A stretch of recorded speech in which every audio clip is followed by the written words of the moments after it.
Bonjour à tous. Je me propose aujourd'hui, Bezrat Hashem, d'entamer avec vous une aventure, grande aventure, qui consisterait à étudier le texte de la Tfila, le texte de la prière. Pourquoi?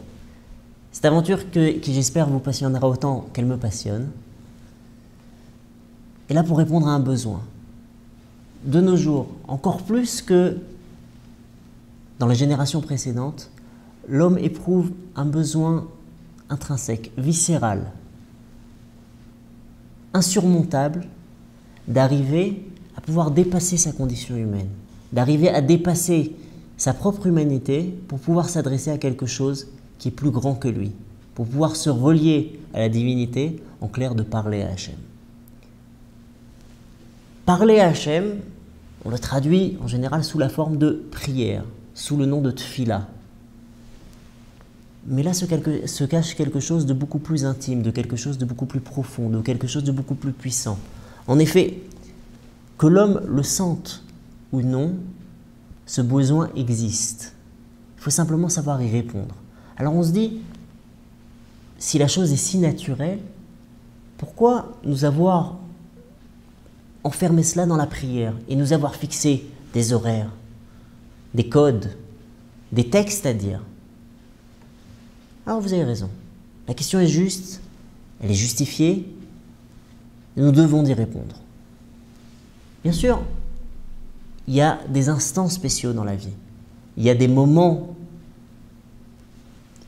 où les conditions sont telles et elles sont réunies pour créer un instant où le cœur s'ouvre et peuvent en sortir des noyaux de vérité, des paroles vraies qui expriment de façon pure les intentions et les souhaits de l'homme.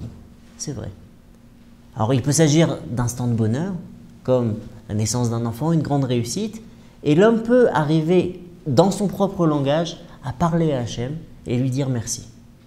Il y a des instants moins agréables, comme des grands bouleversements où l'homme a besoin de quelqu'un qui l'aide, qui le prenne par la main pour le guider vers la bonne voie. Parfois il sait s'exprimer, parfois non. Il y a des instants beaucoup plus terribles où l'homme est complètement écrasé sous les souffrances et que la voix qui jaillit de l'intérieur de son cœur est une voix d'appel au secours. C'est vrai. Et on ne peut pas trouver plus vrai que le discours qui existe à cet instant entre l'homme et son Dieu. Mais vous accepterez avec moi que ces instants, ces circonstances sont assez exceptionnelles. Elles ne sont pas réunies tous les jours. Et ce qui fait que si on ne se contentait, si on ne se cantonnait qu'à ces instants privilégiés, l'homme pourrait traverser l'immense partie de sa vie complètement submergé par ses propres occupations et oublier Dieu. Et quand je parle d'occupation, je ne parle pas que d'occupation profane, je ne parle pas que de travail, que de devoirs pour un enfant ou que de réunions pour un adulte, mais je parle même de mitzvot et d'études de la Torah. On peut être tellement occupé à étudier la Torah et plonger dans des sujets épineux qu'on en arrive à oublier Dieu. Alors les sages nous ont dit, je veux te donner la possibilité d'opérer cette rencontre entre toi et Hachem. Parce que tu en as besoin. Alors je te donne l'occasion. Et même si, quelque part, cette rencontre est suscitée, elle est artificielle, elle crée l'occasion d'un dialogue. Le Rav Stenzal donne à cela un excellent exemple. Il dit de la même manière que il est un besoin inné, naturel, de manger. Et pourtant, la plupart des gens ont fixé des repas dans la journée, des moments où l'on mange. Le petit déjeuner, le repas de midi et le souper. Pourquoi? Si tout ne dépendait que de mon souhait de manger, de mon besoin de manger, ben je mange lorsque j'ai faim. Non. Le rythme biologique de l'homme, pour fonctionner de manière saine, en tous les cas pour la plupart des gens, nécessite un instant fixe dans la journée, une heure fixe où l'on mange. Et on en arrive même à la situation où l'on ne mange pas à midi parce que l'on a faim, mais parce que c'est l'heure de manger tout simplement. Il est vrai que si je ne mangeais pas maintenant, à 4 heures, je serais affamé. Mais maintenant, je mange parce que c'est le moment. Et c'est cela qui permet de fonctionner de manière constructive. Et bien dans la prière, c'est la même chose. il y a un besoin de parler à Hachem. Il y a un besoin de se relier à la divinité. Il y a un besoin de me relier à ce qui me dépasse. Mais si cela ne dépendait que de moi, je le ferais plus tard. Les Chachamim ont eu le génie d'arriver à nous dire, pas plus tard, maintenant. À cette heure-là, tu as une rencontre qui t'est fixée. Alors un rendez-vous qui est fixé, on s'y rend. On ne peut pas le rater. Et nous suscitons l'occasion d'arriver à créer ce dialogue. À nous de savoir l'utiliser de la meilleure manière possible. Maintenant, à la deuxième question qui se posait, pourquoi avoir enfermé les sensations, pourquoi avoir enfermé le cri du cœur de l'homme à l'intérieur d'un texte qui semblerait rigide et parfois même incompréhensible? La réponse est, somme toute, la même. Certes, certains moments nous permettent d'arriver à nous exprimer de façon claire et intelligible. C'est vrai. Mais parfois, l'homme peut se retrouver face à Hachem et ne pas savoir quoi dire. Alors viennent les sages, comme leur nom l'indique, dans leur profondeur. Ils nous ont donné un texte où chaque syllabe, chaque mot, chaque phrase est pesée avec la plus profonde minutie. Et même sans le comprendre parfaitement, ces mots que nous prononçons ont la capacité de fendre les cieux pour arriver jusqu'au trône divin. Alors vous allez me dire, oui, mais ce n'est pas ce que j'ai ressenti. C'est possible. Mais ce n'est pas si vrai que cela. Parce que l'objectif que nous visons à travers la prière est d'arriver à ce que nous ressentons parfois. À dire, quand par exemple nous prions pour quelqu'un qui est malade et que nous lisons des télim, nous lisons des psaumes. Et nous voyons David qui raconte ses souffrances, ses difficultés. Et tout à coup, on voit que les mots expriment exactement ce que nous ressentons. Et parfois, dans la prière, c'est exactement pareil. Quelqu'un qui est obnubilé par un problème, un souci, un désir, arrive à le voir présent à différents endroits de la tefila, à différents endroits de la prière. Il voit cette demande qui s'exprime et il se dit, mais c'est exactement ce que je voulais dire. Et bien cela, c'est l'objectif. Pour illustrer ça, je vous ramènerai une Gemara qui raconte qu'un des Tanaïm, Rabbi Chia, on lui demandait des fois de prier pour des gens. Et à la fin, il pouvait dire, est-ce que la personne pour qui il avait prié, alors que cette personne était malade, allait vivre? Et parfois, il répondait qu'il ne savait pas ce qui allait se passer. Des fois, il savait que la personne allait guérir, et des fois, non. Et on lui demandait, d'où est-ce que tu sais une chose pareille? Rabbi Chia répondait de façon très simple. Si je sens que la prière a coulé de ma bouche de façon naturelle, dans un flot, alors je sais que la prière a été acceptée. Et si la prière a été difficile à sortir, alors ce n'est pas sûr. Pourquoi? C'est-à-dire qu'il y a une résonance qui s'est créée entre les mots de la prière et mon intériorité. Il y a eu en fait, dans ces mots qui se sont exprimés, c'était mon intérieur qui s'exprimait. À ce moment-là, la prière est parfaite. La prière est sublime et il est évident qu'elle a été acceptée. Parfois, je n'arrive pas parfaitement à m'identifier à ce qui est dit et c'est déjà plus difficile. Vous voyez ici que on peut, et c'est ce que les Chachamim ont souhaité, arriver à créer une résonance entre mon désir, entre mes sentiments, entre ce que je veux dire et les mots qui sont calculés déjà de façon parfaite. Mais arriver à cette situation, c'est un objectif lointain. C'est un travail très difficile qui demande beaucoup d'efforts. Il y a différentes manières d'y arriver. On détaillera Bezrat Hashem plus tard dans d'autres cours ultérieurs. Mais aujourd'hui, je veux expliquer ici le motif de ce cours qui est que dès l'instant où on peut creuser le texte, dès l'instant où on peut comprendre la signification profonde des mots de la tefila, on ouvre ici de multiples portes qui créent des possibilités de résonance, qui créent des possibilités d'arriver à faire retentir mes propres sentiments dans les mots de la tefila. Dès l'instant où ils ont leur profondeur véridique, je verrai à quel point ils correspondent à mes propres besoins. Et c'est pourquoi arriver à étudier la tefila, c'est un moyen d'arriver non seulement à mieux la comprendre, mais surtout à mieux la vivre. Et pour arriver à mieux vivre la tefila, je pense qu'il n'est pas besoin de créer de grandes dissertations philosophiques, de grandes réflexions historiques. À quel instant cette partie a été rajoutée? Est-ce qu'elle est postérieure, ultérieure ou antérieure? Peut-être que là n'est pas l'essentiel. Mais le centre de notre travail se situera dans le sens profond des mots. si dans la profondeur de la tefila, on arrive à faire vivre quelque chose en nous, on pourra créer cette résonance. C'est pourquoi dès aujourd'hui, j'aborde avec vous le premier thème, le premier mot de la tefila, celui qui jaillit de la bouche de l'homme à l'instant même où il ouvre les yeux, Modéani. À l'instant où la journée démarre, à l'instant où l'homme petit à petit fait surface des 20 milieux sous les mers de son sommeil, il entonne Modéani lefanecha.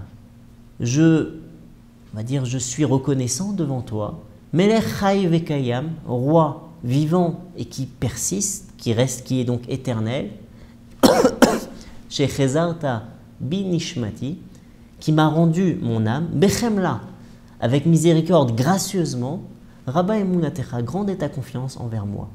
En effet, nous expliquent les sages que tous les soirs, alors que l'homme sombre dans un sommeil réparateur, une partie de son âme s'échappe de lui. Et cette âme monte directement vers le Créateur, vers Hachem, et va lui rendre compte de toutes les actions de la journée, de toutes les entreprises qui ont été le fruit du labeur humain pendant cette journée. Et elle va même signer dans un livre le résultat de ses actions. Et on va juger l'homme d'après les résultats de son travail. Mais le lendemain matin, l'âme, étant donné qu'elle a retrouvé sa source qui est Dieu lui-même, l'âme refuse de retourner vers l'homme. Elle dit, moi je suis très bien ici. J'ai pas de raison de partir. Alors Dieu l'oblige et lui dit non, il faut redescendre. Et dans sa miséricorde, Hachem redonne gracieusement à l'homme, même s'il ne l'a pas mérité toujours, une nouvelle journée. C'est ce qui s'appelle Rabba emunatecha, avec une grande confiance. Peut-être qu'hier c'était pas parfait, mais aujourd'hui tu as encore une chance. Essaye, vas-y. Et le mot sur lequel je veux m'attarder aujourd'hui, c'est Modéani. L'ouverture, les coups donnés sur le rideau de la journée de l'homme sont constitués par ces deux mots de Modéani. Or, nos sages viennent ici et nous enseignent une leçon fondamentale, très novatrice, ce qu'on appelle un chidouche. Dans le début se trouve le germe, l'embryon de toute la suite. C'est-à-dire que dans les premiers mots de ta journée, dans ce Modéani qui débute la journée, tu as déjà le potentiel de toute ta journée. Toute la journée est déjà présente. C'est pourquoi Modéani doit être quelque chose qui doit être dit avec tout le sérieux, avec tout l'enthousiasme nécessaire. Parce que là se concentre toute la journée. D'ailleurs, après Vologine dit que la manière dont toute la journée va être gérée, va être plus ou moins réussie, dépend de la manière dont Modéani a été dit. Que ce Modéani a la puissance d'arriver à faciliter la journée tout entière. Pourquoi? En fait, ce yesod, ce principe, se retrouve dans toute la Torah. Vous verrez que nos sages ont toujours fait extrêmement attention au début, au lancement de quelque chose. Alors certaines personnes pensent que le début de l'année, le premier jour de l'année est un jour comme un autre. Peut-être on fera un peu plus de fêtes. C'est ce que certaines civilisations pensent. Mais chez les Juifs, le début de l'année, c'est Rosh Hashanah. Là se trouve toute l'année. C'est pourquoi Rosh Hashanah est un jour aussi solennel. C'est pourquoi Rosh Hashanah est un jour aussi important. Ce n'est pas un jour comme un autre. Dans le Rosh Hashanah se trouve toute la racine de l'année. C'est-à-dire qu'à l'état de germe, à l'état de graine, il y a déjà toute l'année qui est présente. Dans le Rosh Chodesh, dans le premier jour du mois, il y a déjà tout le mois qui est présent. Et dans le Rosh Hayom, dans le début de la journée, dans le Modéani, il y a déjà toute la journée. Pourquoi? Pour arriver à comprendre cela, explique le Rav Pinkus, grâce à une jolie métaphore. Si vous voulez construire une maison, si vous voulez lancer dans un projet immobilier, à quel moment voyez-vous la maison complète? En fait, à deux moments. Le premier moment qui vous vient à l'esprit, c'est bien entendu quand le projet est terminé. À la fin, à l'instant où le bâtiment est réalisé, construit, fini, vous l'avez devant vos yeux. C'est vrai. Mais il y a un autre moment, qui est en fait le premier moment. C'est le moment où l'idée vous en est venue. À l'instant où vous avez conçu ce projet, vous aviez devant vous le bâtiment dans tous ses détails. Vous aviez devant vous Le bâtiment déjà réalisé, à l'état de potentiel, à l'état d'idée, à l'état de concept, il était déjà présent. Après, par la suite, il ne l'est plus jusqu'à la réalisation finale. Sur les plans, vous avez un bâtiment, mais ensuite vous avez un trou, une fosse, vous allez couler du béton, vous allez couler des fondations, vous avez un premier étage qui apparaît, un second, un troisième, des briques, des parpaings, de la peinture, mais vous n'avez pas encore de bâtiment jusqu'à la fin. Le bâtiment existe au début, à l'état de potentiel, complet, et à la fin, à l'état de réalisation, complet. C'est-à-dire qu'au début, à l'instant du Modéani, au premier instant, à l'instant où la journée démarre, vous avez une journée qui est déjà réalisée. Ah, il n'y a rien? Oui. En pratique, il n'y a rien. Mais dans le concept, il y a déjà tout. Et ce que je veux arriver à dire par là, c'est que dans mon Modéani, il y a un projet. Tout mon projet est présent, il est énoncé dans mon Modéani. Et là, vous allez en voir toute l'importance. Parce que là, les sages nous ont mis le doigt sur l'importance du projet. Pourquoi est-ce que je commence ma journée par Modéani? Parce que là, j'énonce qu'est-ce que signifie ma journée. Ma journée, elle est à l'état de projet dans le Modéani et elle est à l'état de réalisation à la fin. Qu'est-ce que j'ai fait pendant ma journée? Vous pouvez le voir dans la Tfila aussi. Au début, vous avez le projet qui est Modéani. La réalisation, c'est la fin de la Tfila, c'est Aleinu Leshaber. Et vous retrouvez exactement la même idée. Modéani, je suis reconnaissant. Aleinu Leshaber, à nous de louer. Encore une fois, mon projet de vie, c'est ici de louer le Créateur. Tout le but de ma journée, tout le but de ma vie, c'est d'arriver à pouvoir dire devant Dieu, je te remercie, et aussi, En od milvado. Il n'y a rien d'autre dans ce monde que Dieu. Si j'arrive à travers ce monde obscur, ce monde brouillé, à percevoir la main de Dieu qui dirige le monde, j'ai réussi mon objectif. Et là, les Chachamim veulent nous donner un enseignement capital. Chaque fois que je me lance dans quelque chose, il est indispensable, dès le début, de fixer de façon claire mon projet. En effet, prenez par exemple quelqu'un qui avait à la base pour projet d'aller à Brest et que vous retrouvez finalement à Grenoble. Ou un exemple plus israélien, quelqu'un qui voulait aller à Tveria, à Tibériade, et que vous retrouvez à Eilat. Alors là, vous lui dites, mais qu'est-ce qui t'est arrivé? Tu m'as parlé hier, tu as dit que tu voulais aller vers le nord. Je te retrouve au sud. Comment est-ce que c'est possible une chose pareille? Alors il y a deux manières de répondre. La première, elle va vous dire, bah écoute, je suis sorti d'Yerushalayim, je suis arrivé à l'échangeur de Latroun, et puis là-bas, je me suis trompé, j'ai pris la mauvaise route, et puis après j'ai essayé de repiquer et j'ai raté la bretelle, puis je pensais faire un raccourci, et puis route après route en essayant de réparer mes erreurs, bah, je me suis retrouvé finalement n'importe où, à l'autre bout du monde, à Eilat. Bon, bah ça arrive, ça se comprend, on fait des erreurs, tout le monde fait des erreurs. Bon, mais c'est compréhensible, c'est pas si grave, c'est pas pratique, mais c'est pas grave. Mais si maintenant la personne vous répond d'une autre manière, écoute, c'est vrai, quand je suis sorti d'Yerushalayim, je voulais aller à Tveria. Mais après, je sais pas, je savais plus où j'allais. Donc j'ai suivi la route, tout droit, n'importe où, et je me suis retrouvé à Eilat.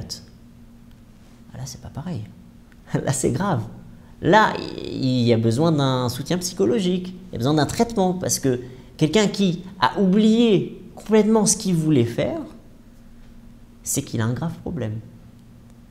C'est ce que viennent ici nous dire les Chachamim. À l'instant où tu veux débuter ta journée, l'essentiel c'est de fixer le but. L'essentiel c'est de fixer ton projet. Parce que s'il n'y a pas de projet, tu ne pourras jamais y arriver. Par exemple, dans votre journée, si vous rencontrez quelqu'un qui arrive en retard à une réunion, qui arrive en retard à une étude que vous vous êtes fixée, et qui vous dit bah, « écoute, je suis désolé, mais juste à l'instant où je devais sortir, j'ai reçu un coup de téléphone, et à cause de ce coup de téléphone, j'ai discuté 3 minutes, et puis j'ai raté le train, et puis quand j'ai raté le train, finalement, ça fait que je suis arrivé en retard. » Bon, ça arrive, c'est excusable. Mais quelqu'un qui vous dit « en fait, je suis venu, mais je ne savais pas pourquoi je suis venu. Je ne me rappelle plus, donc je suis resté, j'ai regardé les oiseaux qui passaient dans le ciel, parce que je ne sais pas pourquoi je suis là. » Mais ça, c'est très grave. Ça veut dire que tu ne sais pas pourquoi tu es là. Ça veut dire que tu ne sais pas qu'est-ce que tu cherches dans la vie. Lorsque tu sais où tu vas, même si tu te trompes, Même s'il y a des retards, même s'il y a des erreurs, on a une chance d'y arriver. Mais lorsqu'on ne sait même pas où l'on va, même si l'on ne sait pas pourquoi on y va, on n'a plus aucune chance. C'est ce que viennent ici nous apprendre les Chachamim. Lorsque tu commences ta journée, Modé Ani, là va s'exprimer tout ton projet, là va s'exprimer tout le but de ta journée. Même si après dans la journée il y aura des erreurs, même s'il y aura des manques, le projet est clair. Et il y a quelque part une certitude qu'un jour tu y arriveras. Plus tôt ou plus tard, mais tu y arriveras. C'est ce que je vous propose à tous, c'est ce que je vous souhaite à tous. Bonne journée à tous. Kol Tov, à la prochaine fois.